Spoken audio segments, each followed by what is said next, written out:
What's going on, you guys? This is Trent here at Rexburg Motorsports, here to do another machine walk around with you. Now today I wanted to talk about the two most changed 250Fs that came out for the year 2021. We're going to talk about the KX250 and we're going to talk about the YZ250F. Both these bikes saw huge changes for 2021.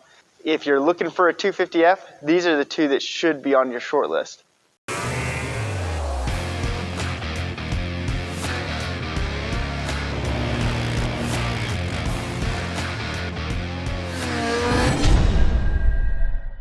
All right, so tons of changes came out for 2021 for these two machines, and I'll tell you, when you look at these two machines, you can see that they were swinging for a totally different goal. The Kawasaki super skinny, super high revving power band that doesn't have a whole lot down low, so you've got to rev it like a 125, whereas the 250F from Yamaha, this thing feels like a miniature 450.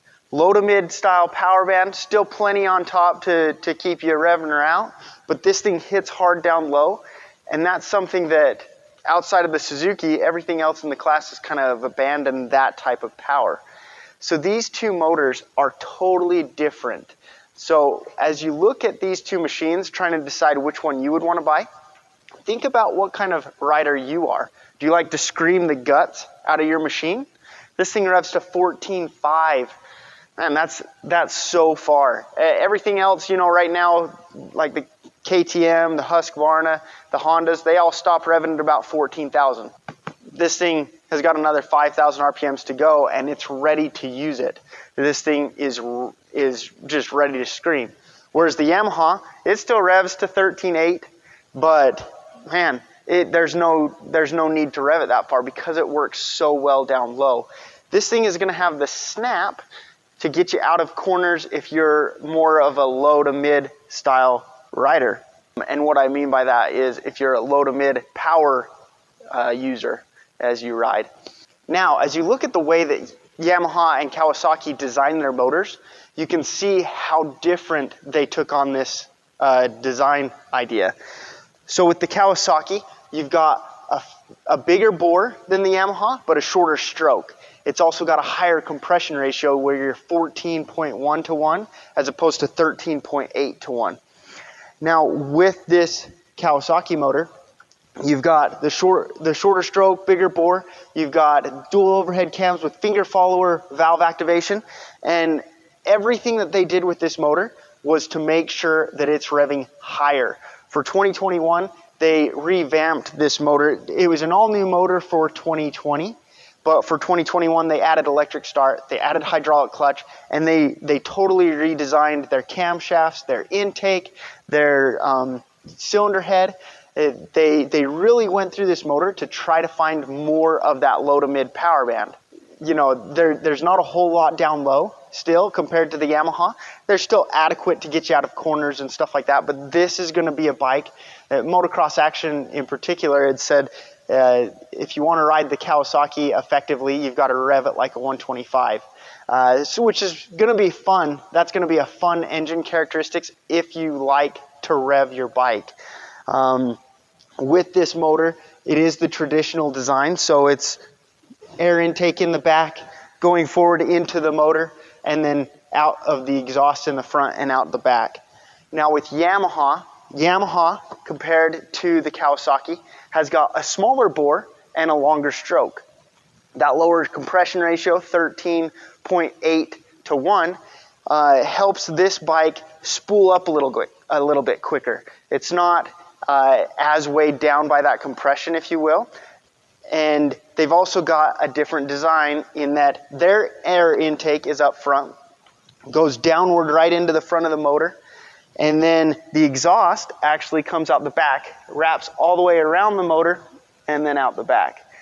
Very cool design. The reason that they did that is it gives you a straighter air intake for more of that low to mid power. It gives you more of that snap and that more snapping to attention power characteristic feel. So this is going to be an awesome motor if you like to grunt out of corners. A lot of the magazines say that this is a phenomenal motor for vet riders even. Now, when it comes to chassis and suspensions on these bikes do share the same KYB components. However, the Kawasaki's got 12.4 inches of suspension travel on both ends, whereas the Yamaha has 12.5 in the back and 12.2 in the front. Not huge differences there, so that's not a big thing, but it's the way that they valved the suspension. Yamaha, for a lot of years, since 2006, has been using their SSS suspension components. Yamaha has the suspension game on lock. This is the best suspension components out for 2021, and it has been since 2006. Now with the Kawasaki, you still get the KYB components that are on this Yamaha, but this bike is valved and set up differently. Some of the magazines have complained that this fork has a mid-stroke harshness. To be honest with you though, these are great suspension components, and you can make them do what you want them to do. So this suspension and this suspension, they're both great. This one is better as far as the suspension goes, but this one is still very, very good. Now when it comes to chassis though, as you sit on these, even in the dealership floor, you can tell right away that the Kawasaki is very, very thin. It's very, very thin in the front, especially when compared to the Yamaha. Now with the Yamaha having the air intake up front, it does lead this to feel a little bit wider up front. It does have a bigger feel to it. That being said, if you ride this bike, strictly this bike for, you know, just a couple rides, you get completely used to it. It goes away. You don't even notice it. That being said though, Kawasaki, I love how they designed this cockpit to stay thin. If you were to look downwards on these radiators, you can tell that they lean forward, and that's so they could bring the front of the bike in. Very cool. I love how Kawasaki looked at how they could make sure that this thing is very, very thin. And it starts thin up front, and then it does widen out just a little bit so that your legs have got something to grip upon as you're on this bike moving around. Kawasaki also does a lot of things to make sure that their chassis can be tailored specifically to you. Just like the other brands, they've got several different bar positions. You've got 2 different holes on your triple clamps, and then your bar clamps themselves are canted so that you can have them forward or back as well. So you've got 1, 2, 3, 4 position bars on both of these bikes. Kawasaki's had that for a long time, as have Yamaha. But Kawasaki is still the only brand in the industry right now where they've got adjustable foot peg mounts. You can lower these if you so chose to give you a little bit more room if you've got those long legs. So Kawasaki does a lot of things to this bike to make sure that it fits and feels good, to make sure that you're comfortable so you can go fast. Now for 2021 with this Yamaha, they made a ton of changes to this bike that, in all honesty, if you were to look at this bike right next to last year's model, you wouldn't have guessed that they even did anything, because it's got the same looking frame, the same looking plastics, everything looks the same. But Yamaha went through this bike with a fine-tooth comb. This got the frame that the YZ250 got last year, and it looks very, very much the same as the old frame, but they changed a lot of the wall thicknesses within the frame to change the flex characteristics. So where this does look the same, this is still very, very different. Yamaha has a great feeling cockpit. This is, again, it's a little bit more of an acquired taste as opposed to the Kawasaki. The Kawasaki you can jump on and feel pretty comfortable right away. The Yamaha takes a little bit more time for the majority of people. Now, if you're coming from Yamahas, it feels phenomenal. It feels really good. It's a confident, inspiring chassis, the way that it tracks through everything.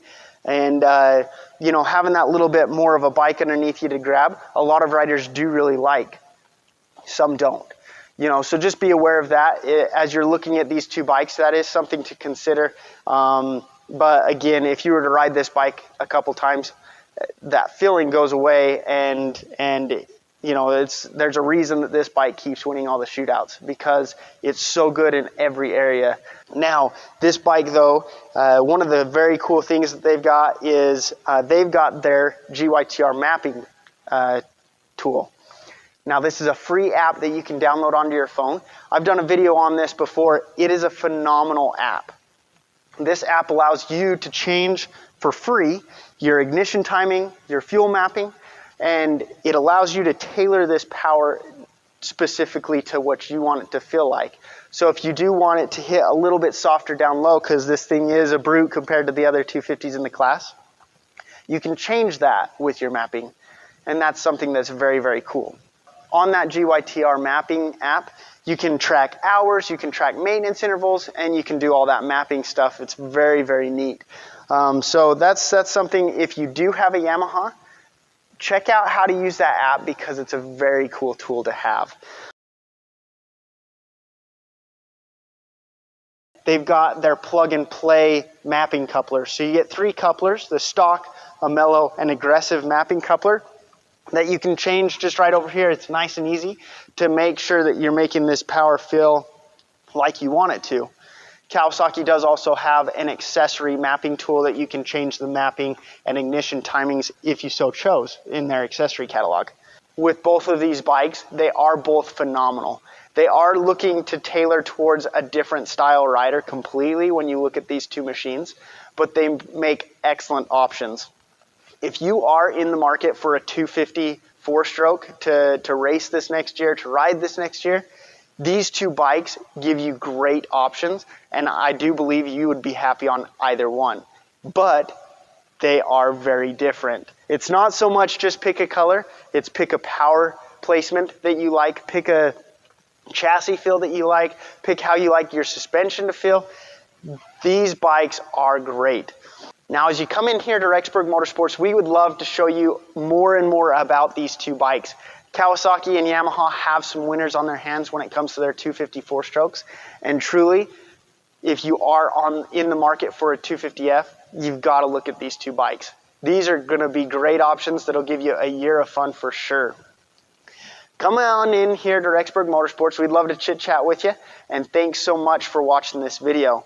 If you would, consider hitting that subscribe button as well. We've got about 99% of our video views are coming from non-subscribers. Subscribe! We'd love to keep you up to date. We really would.